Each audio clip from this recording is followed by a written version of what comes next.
1800년대 중반 네덜란드 어느 산골에 에드워드 윌리엄 보크라는 소년이 살았는데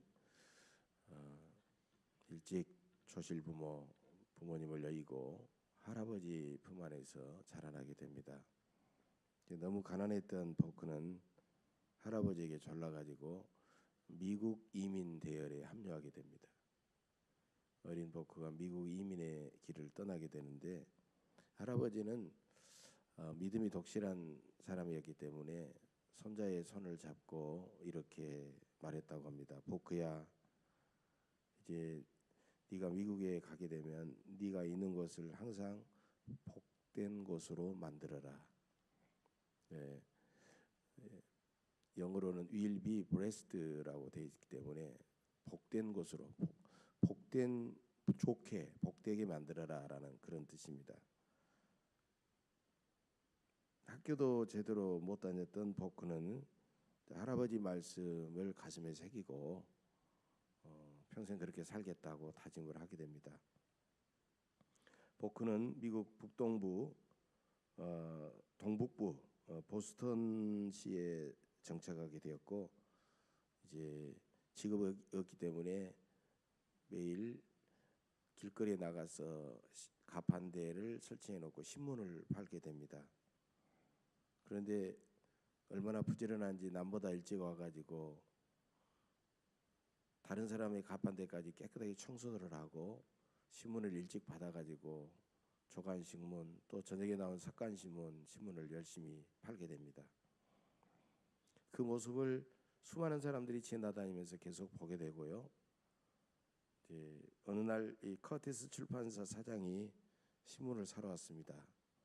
그래서 어떻게 해서 여기서 살게 됐는지 대화를 하면서 쭉 이야기를 하고 너무너무 성실하고 근면한 그의 모습이 마음에 들어가지고 너 우리 출판사에 와가지고 사원으로 일해보지 않겠느냐고 그렇게 제안을 하게 됩니다. 좋습니다 하고 사원으로 들어갑니다. 사원은 심부름을 하고 또 회사를 청소하고 이런 일을 쭉 하게 되었죠.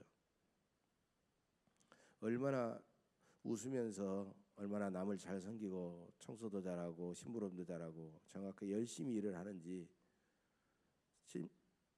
출판사에 있는 사람들마다 다 칭찬을 하게 되고 그래서 마침내 사장은 정식 사원으로 그를 채용을 하게 됐습니다. 그리고 보크는 계속해서 승진을 하면서 이제는 판매부장이 되고 격리부장의 자리에까지 오르게 되었습니다. 그리고 커티스 출판사 사장에게는 딸이 하나 있었는데 이제 그 딸을 위해서 이제 다 자란 딸을 위해서 이제 사익감을 고르다가 보크가 마음에 들어서 보크를 자기 사위로 출판사 사장이 맞아들이게 됩니다. 그리고 마침내 보크는 편집국장의 자리에 오르게 되고 그리고 신문사의 지배인을 거쳐서 마침내 커티스 신문사 출판사의 사장의 자리에까지 오르게 됩니다. 미국 동북부에서 아주 유명한 출판사요, 잡지사요, 신문사를 경영한 커티스 출판사 사장 에드워드 윌리엄 보크의 그런 이야기입니다. 여러분 사람들이 고난을 당하고 어려움을 당하면 그 현실 앞에 쉽게 좌절하고 절망하고 주저앉아 버리죠. 그리고 남을 쉽게 원망하며 살아갑니다. 내가 있는 것이 어떤 상황이든지 더 좋게 만들고 더 복된 것으로 만들고 나는 내가 있는 이곳에 복덩어리로 살겠다라고 그렇게 생각하는 사람은 많지 않습니다. 내가 있는 곳을 항상 더 좋게 만들고 복된 곳으로 만들고 나는 이곳에 복덩어리로 살겠다라고 다짐하는 사람이 하나님이 부르시는 복덩어리 같은 사람입니다. 오늘 본문의 아브라함이 바로 그런 사람이었다는 것입니다. 아브라함은 성경에서 특출나고 정말 유명한 중요한 인물입니다. 창세기 1장부터 11장까지가 인류의 역사예요. 이걸 원역사라고 합니다. 그리고 12장부터 이스라엘의 역사가 시작이 되는데 이 원역사를 떼어내버리면 창세기가 12장부터 시작한다고 그러면 아브라함의 이야기부터 시작되고 있어요. 또 신약 성경을 보면 가장 첫 번째 책이 마태복음이고 마태복음 1장 1절이 아브라함과 다윗과 주 예수 그리스도의 세계라 이렇게 시작하고 있습니다. 아브라함의 이름부터 시작하고 있다는 사실이에요.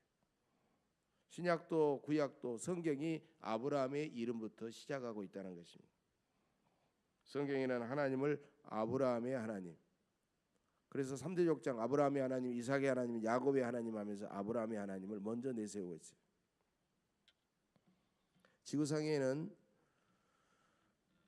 많은 종교들이 있습니다. 가장 우리가 믿는 보편적인 기독교, 또 가톨릭 천주교 12억 명이 넘는 천주교인들이 있고요. 우리가 믿는 개신교가 많은 것 같지만 아직은 가톨릭을 이겨낼 수가 없습니다. 그리고 어떻게 보면 기독교의 뿌리라고 할 수 있는 유대교, 다 아브라함이 우리의 조상이라는 겁니다. 그런데 놀라운 사실은 여러분 코란경을 보면 이슬람교 교인들이 지금 세계 17억 명이 가까워지고 있어요. 그들을 포함하면 무려 인류는 37억 명에서 40억 명에 가까운 사람들이 바로 아브라함과 관련된 신앙을 가지고 있다는 겁니다. 아브라함은 엄연히 믿음의 놀라운 조상이 되고 있다는 겁니다.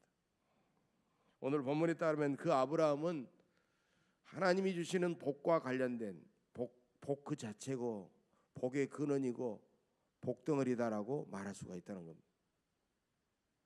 오늘 보면 이 아브라함 이야기 앞에는요 바벨탑 사건이 나오고 있고 아브라함 조상들의 족보가 11장에 나오고 있습니다. 홍수 심판에서 살아난 노아의 후손들이 다시 하나님 앞에 죄를 짓고 그래서 함께 뭉쳐서 하나님을 대적한 이야기가 바벨탑 이야기입니다. 인간은 함께 모여서 하나님을 예배한 것이 아니라 함께 모여서 성을 쌓고 대를 쌓아가지고 하늘 꼭대기까지 올려가지고 하나님의 이름을 드높이고 하나님을 내는 것이 아니라 자기들의 이름을 내겠다고 그렇게 공모하고 꾸민 하나님 없는 인간의 왕국을 세우겠다고 그렇게 한 이야기가 바로 바벨탑 이야기입니다. 그것은 바로 인본주의 왕국을 세우려고 했던 것입니다. 여러분 인본주의는 영어로는 휴머니즘이라고 번역이 되겠지만은 그것은 인간 중심적이고 하나님을 뺀 인간 자기만 아는 그런 주의다라고 말할 수가 있어요. 그래서 자기의 생명의 주인도 자기요, 자기의 미래도 자기의 운명도 인간이 자기가 결정할 수 있다. 그렇게 생각하는 것이 바로 인본주의입니다. 인본주의는 어떤 인간의 주체성을 강조하고 인간다움을 강조하는 그런 좀 매력 있게 보이는 그런 사상 같지만 실제로는 그것은 하나님을 부정하고 하나님을 대적하는 무서운 불신앙이요 교만이다라는 겁니다. 오늘날에도 이 인본주의, 과학이 발달하고 기술이 발달하면서 인본주의의 바벨탑이 점점 높아지고 있습니다. 헬레니즘, 르네상스, 이성이 중심이 된 계몽주의를 지나가지고 최근에 이르기까지 무신론적인 사고, 인간 중심적인 무신론적인 사고와 그 다음에 불신앙이 이 시대를 자욱하게 뒤덮고 있습니다. 여러분 영국의 무신론자 유명한 리처드 도킨슨이라는 그런 사람이 있습니다. 이 사람은 이런 주장을 합니다. 하나님을 만들어진 신 이렇게 주장합니다. 만들어진 신. 그래서 하나님은 인간이 만들어낸 망상이다. 인간은 그 하나님을 죽일 수도 있고 필요에 따라 우리 인간의 입맛에 맞게 신을 만들 수도 있다. 하나님은 죽었다. 인생을 마음껏 즐겨라. 이렇게 주장하고 있습니다. 이게 만들어진 신이라는 책에서 이렇게 주장하고 있다는 거예요. 그것도 모자라서 런던을 다니는 버스 옆에다가 광고까지 내가지고 그렇게 그들은 무신론적인 사고를 펼치고 있다는 겁니다. 이제 무신론자들은 하나님 없는 인간, 성경 없는 도덕, 교회 없는 사회를 추구하면서 우리 인간을 불행하게 만들고 우리 사회를, 우리 나라를 불행과 비극으로 몰아넣는 그런 주장들을 쏟아내고 있다는 것입니다. 참으로 가슴 아픈 일입니다. 영국의 천재 물리학자 스티븐 호킹 박사도 이런 주장을 한 적이 있었죠. 천국은 죽음을 두려워하는 어리석은 인간이 만들어낸 상상이요 망상이다. 이렇게 말한 적이 있습니다. 또 다른 무신론자들도 여기에 동조해가지고 이 땅에서 그리스도인과 교회가 없어질 때까지 교회를 계속 비판하고 교회를 때려 부수겠다라고 그들은 말하고 있습니다. 바로 이런 주장이 하나님을 대적하는 적그리스도적인 주장이요, 반기독교적인 바벨탑 그런 사상 사고다라고 말할 수가 있습니다. 그런데 여러분 어떻습니까? 바벨탑을 무너뜨리는 것이 너무너무 간단한 것이었습니다. 하나님은 인간들의 언어를 한순간에 혼잡하게 하셔서 그들이 대화와 소통을 하루마가 서로 알아듣지 못하게 함으로 말미암아 바벨탑 건설은 일순간에 무너져 버리고 중단되어 버리고 말았던 것입니다. 여러분, 우주를 창조하시고 인류 역사를 주관하시고 지금도 살아계신 하나님은 저 교만하고 어리석은 인간들을 비웃고 저들의 계획과 저들의 공모를 흩어버리셨던 것입니다. 그리고 하나님께서는 오랫동안 암흑이 지속된 이 사회 속에 하나님은 인간을 또 불쌍히 여기셔서 그를 통하여 새로운 민족을 세우시고 인류를 구원하겠다고 가장 먼저 선택한 인간이 바로 아브라함이라는 겁니다. 그런데 아브라함은 어떤 사람이었습니까? 아브라함은 다 조건과 자격이 갖춰진 사람이었습니까? 그렇지 않았습니다. 아브라함은 이미 12장부터 본격적으로 등장하지만 11장에 보면 아브라함의 수많은 조상들의 족보가 나오면서 아브라함을 맨 나중에 설명하는데 마지막 부분 11장 30절에 보면 사레는 임신하지 못함으로 자식이 없었더라, 이렇게 표현하고 있다는 겁니다. 하나님은 아브라함을 부르셔서 많은 후손들을 주시겠다고 약속하셨지만은 그런 놀랍게도 자식을 낳지를 못했다는 것입니다. 여러분, 많은 후손들을 주신다고 하면 자식부터 많이 있어야 될 거 아닙니까? 아직도 자식을 한 명도 낳지 못한 그런 사람이었습니다. 아브라함이 복덩어리가 될 자격과 그 능력은 전혀 없었음에도 불구하고 하나님은 오직 은혜로 그를 부르고 계신다는 사실입니다. 하나님께서 우리를 복덩어리로 부르신 것은 내가 잘나고 내가 똑똑하고 내가 모든 조건과 자격을 잘 갖추었기 때문이 아닙니다. 하나님은 지극히 평범한 나를 부르셔서 존귀하게 사용하십니다. 하나님은 평범한 내 가정을 선택하셔서 내 가정을 신앙의 명문 가정으로 만들어서 사용하십니다. 하나님께 선택하신 사람과 그들의 가정을 보면 별로 내세울 것 없습니다. 하나님께서는 우리가 못났어도, 우리가 때로는 공부를 못해도, 병들었어도, 가진 것이 없이 가난해도 우리를 불러서 사용하십니다. 따라서 우리는 모든 것이 하나님의 은혜라고 고백할 수밖에 없는 것입니다. 우리 가정도, 우리 예원교회도, 우리 민족도 오직 하나님의 은혜로, 오직 성령의 도우심으로 여기까지 이른 줄로 믿습니다. 하나님은 나를 복덩어리로, 우리 가정을 명문 가문으로, 우리 예원교회를 명품교회로 만들어서 우리나라를 결국은 통일된 제사장의 나라로 만드시고 우리나라를 통하여 세상 땅끝까지 열방의 복음을 전하셔서 당신의 귀한 뜻을 이루실 줄로 믿습니다. 하나님은 134년 전 미국과 소련과 일본과 중국 강대국들의 전쟁터가 되어버린 한반도 우리 민족에게 일찍 선교사들을 보내주셔서 은혜의 복음을 우리에게 전해주셨습니다. 복음은 절망하는 우리 민족의 희망이요, 우리 민족에게 흑암에 가하던 우리 민족의 등불이 되었습니다. 그리고 삼천리 방방곡곡 세워진 교회들은 우리 교회의 구원의 방주요, 놀라운 우리 수많은 사람들의 복덩어리가 되었던 것입니다. 지나온 세월을 한번 돌아보십시다. 전쟁의 잿더미에 놓여있던 우리나라가 200년 300년이 지난 것도 아닌데 불과 몇십 년 지났는데 세계 10위권의 강대국이 된 것은, 경제 대국이 된 이유는 어디에 있습니까? 우리가 부존 자원이 있습니까? 우리가 돈이 많습니까? 우리가 다른 세상의 어떤 것보다도 나은 점이 있습니까? 우리나라는 여전히 분단된 그런 상황 가운데서도 반쪽된 우리나라가 세계 10위권의 경제대국을 이루었던 것은 오직 하나, 예수를 잘 믿었기 때문입니다. 예수를 잘 믿었기 때문입니다. 기독교 신앙은 우리 민족의 영적인 자산이었고, 우리가 모일 때마다 말씀을 읽고 뜨겁게 기도하면서 믿음 안에 바르게 살아가려고 했었던 것이 바로 경제 성장의 원동력이 되었던 것입니다. 그래서 일찍이 상동교회에 출석해서 민족의 독립운동에 앞장섰던 백범 김구 선생님께서는 경찰서 10개를 세우는 것보다도 교회당 하나를 세우는 것이 낫다고 말씀하셨던 것입니다. 이처럼 교회는 우리 민족의 바로 영적인 자산이요 복덩어리였던 것입니다. 그래서 교회가 다시 살아나면 우리 민족도 다시 살아납니다. 교회가 다시 건강해지면 우리 민족도 다시 건강해집니다. 교회가 다시 부흥하게 되면 우리 경제도 다시 부흥하게 되는 것입니다. 이 땅에 갈기갈기 나눠진 교회들이 서로를 인정하고 일치하고 연합하며 하나 되면 우리 민족이 하나 되고 평화 통일의 길로 나아가게 될 줄로 믿습니다.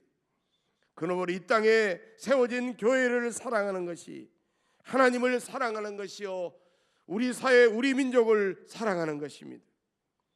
본문 2절 3절은 아브라함의 축복 선언문이요 아브라함의 후손된 우리의 축복 선언문이요 미션 스테이트먼트 곧 우리의 사명 선언문이 되는 것입니다. 여러분, 여기에서 복이라고 번역된 히브리어는 바라크라는 말인데, 이 바라크라는 말이 성경 전체에 310번이 나오고 있습니다. 성경에 310번이 나오는 이 바라크라는 복이라는 말이 바로 구약 여기 창세기에만 88번 88번이 나오고 있다는 것입니다. 창세기는 어떤 책입니까? 창세기는 세상을 창조하신 하나님의 창조의 과정, 인류를 창조하시고 세상을 창조하신 이야기일 뿐만 아니라 창조된 우리들은 하나님의 은혜 안에서 복을 받고 살아가야 된다라는 복의 이야기요 복의 근원을 보여주는 그런 이야기입니다. 그래서 오늘 본문 2절과 3절에는 하나님은 아브라함을 부르시고 무려 7가지 복을 약속하고 계신다는 겁니다. 어떤 복들일까요? 첫째로 내가 너로 큰 민족을 이루고입니다. 하나님께서는 아브라함에게 복을 주셔서 그 개인이 복을 받고 그래서 아브라함의 가정이 믿음의 명문 가정으로 만들어서 그 가정을 통하여 점점 번창해 나가므로 큰 민족을 이루겠다는 그런 놀라운 약속입니다. 두 번째로 4개의 복을 주어 그랬습니다. 이 약속은 미완료형입니다. 이미 복을 주고 끝났다라고 하는 게 아니에요. 한 번만 복을 주시지 않고 네가 나를 바라보고 나를 믿고 살아가면 내가 너에게 계속해서 복을 부어주시겠다는 그런 약속입니다. 바로 이것은 영적인 소통, 영적인 친밀함, 영육 간의 건강, 거룩한 품성, 좋은 환경, 그 다음에 행복한 인간관계 등등 하나님 앞에 누릴 수 있는 모든 귀한 복을 의미하는 것입니다. 세 번째로 내 이름을 창대하게 하리니입니다.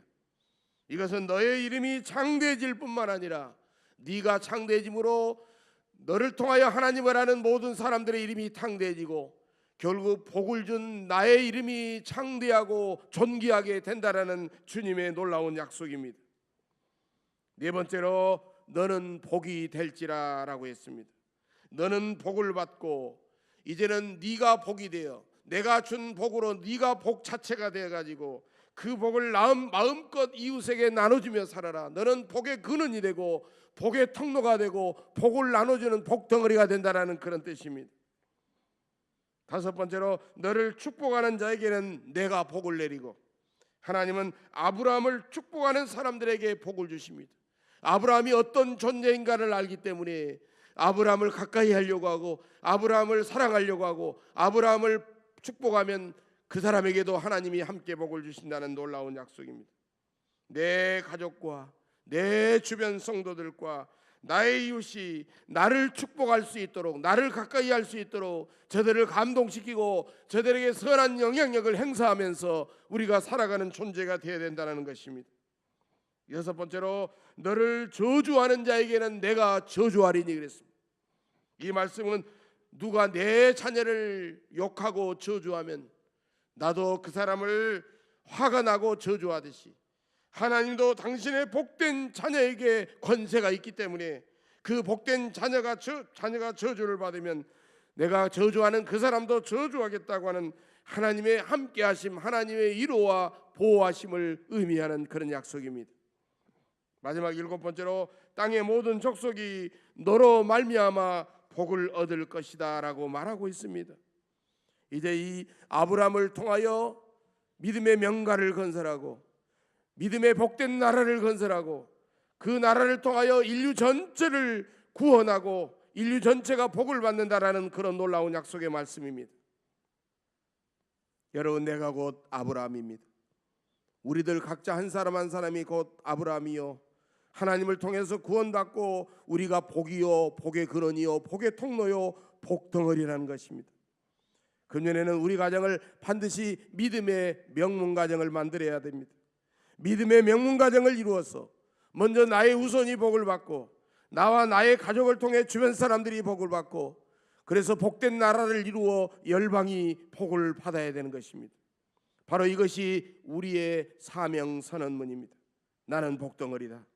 내가 복을 받아 우리 가정은 믿음의 명문 가정이 될 것이다. 우리 가정으로 인하여 우리 교회가 잘되고 우리 교회 같은 교회들이 세계 곳곳에 여기 곳곳에 세워져서 우리나라가 복된 제사장의 나라가 되고 그로 인하여 세상 사람들이 구원받고 복을 받을 것이다. 여러분, 우리는 내가 복을 받아 다른 사람들이 얼마나 복을 받았는가, 내가 복을 받아 다른 직장 동료들이 얼마나 구원받고 복을 받았는가를 늘 우리는 묻고 살펴보아야 됩니다. 여러분, 내가 복덩어리라면 함부로 생각하고 함부로 말하고 함부로 행동해서는 안 됩니다. 왜냐하면 복덩어리가 따라가는 대로 복도 따라가기 때문입니다. 내가 거룩한 손을 들은 축복한 대로 누군가가 복을 받습니다. 이것이 바로 아브라함의 후손된 나의 정체성과 사명이라는 것입니다. 세상 사람들이 복덩어리 나를 어떻게 보느냐에 따라서 복과 저주가 결정된다는 것입니다. 세상의 열방이 복덩어리인 우리나라 한국의 그리스도인들을 어떻게 보느냐에 따라 복과 저주가 결정된다는 것입니다. 하나님은 언제 어디서나 하나님을 존귀하게 여기고 교회를 존귀하게 여기고 복음을 존귀하게 여기는 사람들에게 복을 주시는 것입니다. 여러분, 세상 여러 나라를 살펴보십시다. 200여 개에 가까운 그런 나라들이 있는데 하나님을 잘 섬기는 나라치고 가난하거나 미개하거나 후진국인 나라들이 있습니까? 그러나 대부분 하나님을 섬기지 않는 다른 종교를 섬기는 많은 나라들이 참으로 가난하고 미개하고 여러 가지 분쟁에 시달리고 어려움을 당하고 있지 않습니까? 복음을 거부하고 하나님을 거부하는 사람들은 하나님도 그들을 거부할 수밖에 없는 것입니다. 6.25 전쟁의 영웅 메가더 장군은 전쟁을 끝나고 한국을 떠나면서 이렇게 말을 했습니다. 한국 국민 여러분, 여러분에게 가장 중요한 문제는 정치의 문제도 경제의 문제도 아니요 교육의 문제도 아니요 국방력의 문제도 아니라 바로 신앙의 문제요 신학의 문제입니다. 여러분, 오성 장군 메가더 원수의 입에서 나온 말치고는 참으로 깜짝 놀라운 그런 말씀이었던 것입니다. 바로 그것은 뭡니까? 하나님을 믿는 믿음 위에 굳건히 서야만이 나라가 견고하게 설 수 있다는 것입니다. 하나님을 믿는 믿음 위에 견고하게 서서 우리가 복덩어리로 살아가야만이 우리나라가 제때 비해서 다시 재건될 수 있다는 말입니다. 여러분, 교회가 바로 서고 부흥해야 민족 전체가 탈될 것입니다. 그리스도인이 복을 받아야 나라가 복을 받고 교회가 건강해야 나라가 부강해진다는 그런 뜻입니다. 여러분, 소돔과 고모라는 죄인이 많았기 때문에 멸망한 것이 아니라 아브라함이 하나님과 기도했을 때 의인 10명이 없어서 의인 10명만 있으면 그 소돔과 고모라의 멸망을 막아설 수 있을 텐데 의인 10명이 없어서 멸망하고 말았던 것입니다. 바로 그 의인이 나라를 살리는 복덩어리였던 것입니다. 여러분, 우리 민족의 문제도 얼마나 많은 사람들이 불의한 일을 행하고 죄를 짓는 것이 아니라 이 민족을 살려내는 의인 복덩어리가 얼마나 있느냐라는 것입니다. 우리나라의 위기는 복덩어리의 문제입니다. 모든 그리스도인들이 이런 위기 가운데서도 내가 복덩어리라라는 그런 사명과 의식으로 사느냐, 아니면 나도 이 시대의 흐름에 휩쓸려 가지고 닥치는 대로 본능에 따라서 욕심에 따라 그냥 살아가고 마느냐. 바로 그것이 문제라는 것입니다.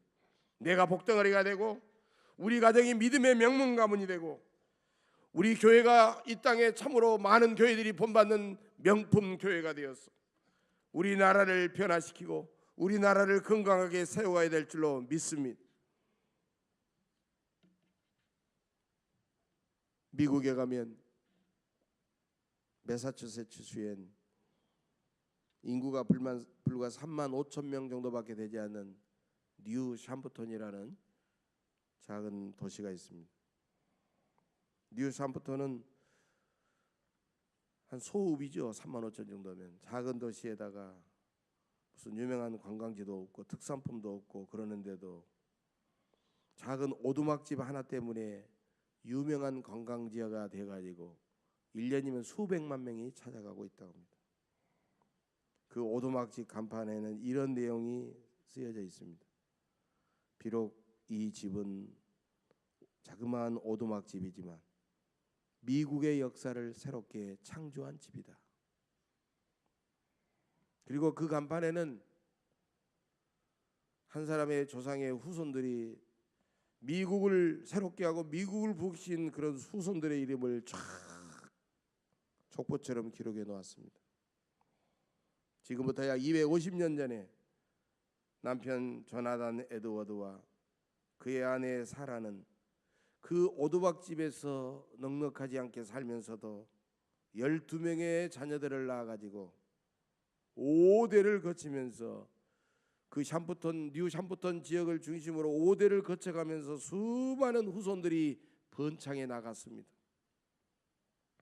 그런데 놀랍게도 그 후손들 가운데는 부통령이 1명, 대학 총장이 13명, 주지사가 3명, 시장이 3명, 변호사가 149명, 판검사가 48명, 그리고 목사와 선교사가 116명, 사업가가 75명, 발명가가 25명, 대학 교수가 66명, 그 다음에 차관급 이상의 고급 공무원이 82명, 그리고 의사가 68명이 배출이 되었다고 합니다.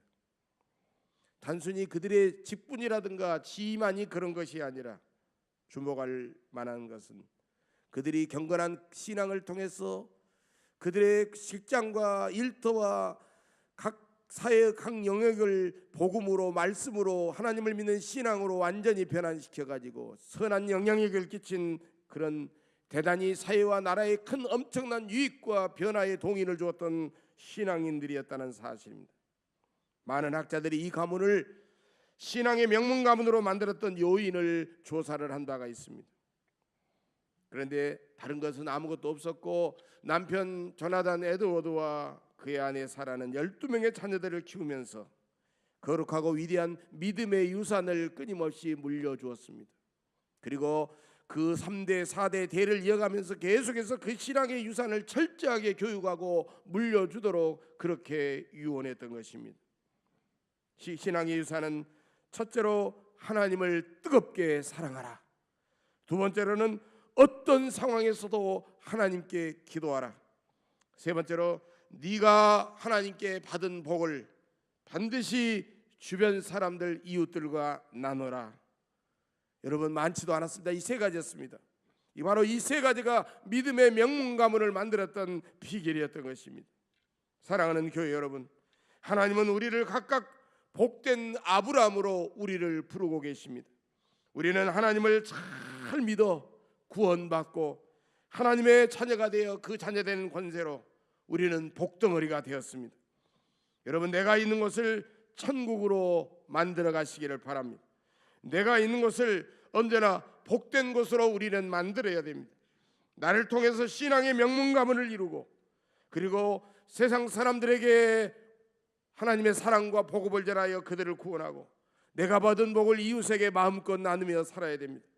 그래서 하나님께 붙들려 쓰임받고 항상 하나님이 기뻐하시고 하나님께 큰 영광을 돌리면서 참으로 하나님의 기쁨이 되는 하나님의 놀라운 복의 사람들이 되시기를 주의 이름으로 간절히 축복합니다. 기도하겠습니다. 우리를 늘 사랑하시고 우리를 바라보시며 기뻐하시는 은총의 하나님,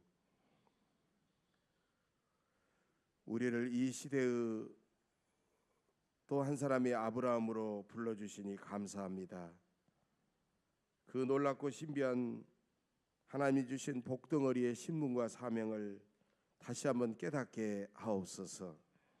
그리하여 내가 먼저 구원받고 구원받은 나를 통하여 우리의 가정이 신앙의 명문 가문을 이루게 하셔서 세상 사람들이 우리 가정과 우리 예원교회와 또 수많은 믿는 사람들을 통하여 구원받고 또 우리가 하나님께 구원받은 제사장의 나라를 이루어 땅끝까지 나아가 수많은 열방에게 생명의 복음을 전하는 놀라운 역사가 있게 하여 주옵소서.